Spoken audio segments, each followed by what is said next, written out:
Hey guys, আসসালামু আলাইকুম। আমি আবারও আপনাদের সাথে চলে এসেছি আরেকটি নতুন ভিডিও নিয়ে। তো এখন আমরা যাচ্ছি গ্রামের বাসায়। এটা হঠাৎ করে প্ল্যান হয়েছে।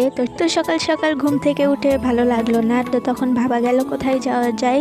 তখন মনে হইল যে অনেক দিন ধরে গ্রামের বাড়িতে যাওয়া হয় না, তাই সাথে সাথে প্ল্যান করা হইল গ্রামের বাড়িতে যাব।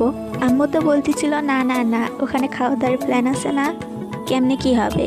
তখন আমরা বললাম তাও কি হয়েছে, চলো যাওয়া যাক। তো যেই ভাবা সেই কাজ। তো আমরা সকাল সকাল উঠে গোসল করে রেডি হয়ে খাওয়া দাওয়া করে এখন যাচ্ছি গ্রামের বাসায়। তো চলুন আর কথা না বাড়িয়ে ভিডিওটি দেখা যাক। অতঃপর আমরা যাচ্ছি গণকপাড়ায়। সেখানে আমরা বিটরুটের গাছ লাগাবো। 5 কোটি টাকার গাছ কিনছি, প্রজেক্ট কিনছি, আর 5 কোটি টাকা লাগানোর পরে খরচ বাবদ মোটমাট 1 কোটি টাকার প্রজেক্ট। এখন আপনারা দোয়া করেন যে কত টাকা লাভ হয়। আশা করি তো 10 লাখ টাকা লাভ হবে।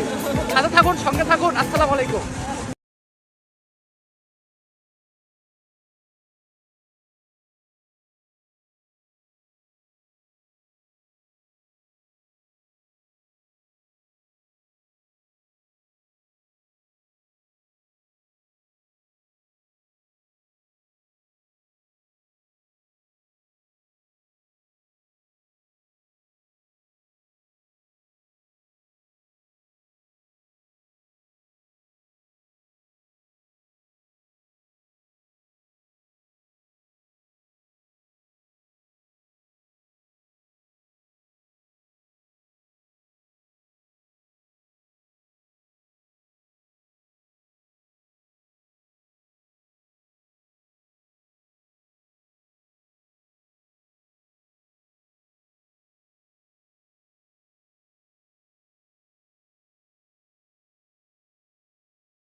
মার্কা একটাই, কাচ্চি।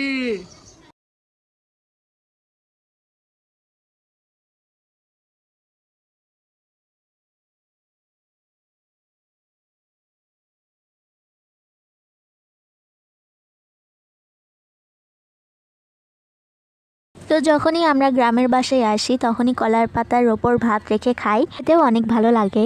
গ্রাম গ্রাম একটা ফিলিংস দেয়। তো আপনাদেরকেও রেকমেন্ডেড করব কলার পাতার খেতে, আসলেও অনেক ভালো লাগে। গ্রামের বাসায় এসে বাগান টাগান দেখলাম যে কি অবস্থা, দেখে ভালো লাগলো। গাছগুলো বড় হয়েছে, গাঁদা ফুলের গাছে গাঁদা ফুল ধরেছে। বাগান টাগান দেখে বাইরে ঘুরতে গিয়েছিলাম, সেগুলো ভিডিও করা হয়নি, যতটুকু ভিডিও করা হয়েছে ততটুকুই দেখাইলাম। তো আজকের ভিডিও এই পর্যন্তই। ভালো লাগলে অবশ্যই লাইক, শেয়ার, সাবস্ক্রাইব, কমেন্ট করতে ভুলবেন না। দেখা হবে অন্য কোনো ভিডিও। ততক্ষণে টাটা।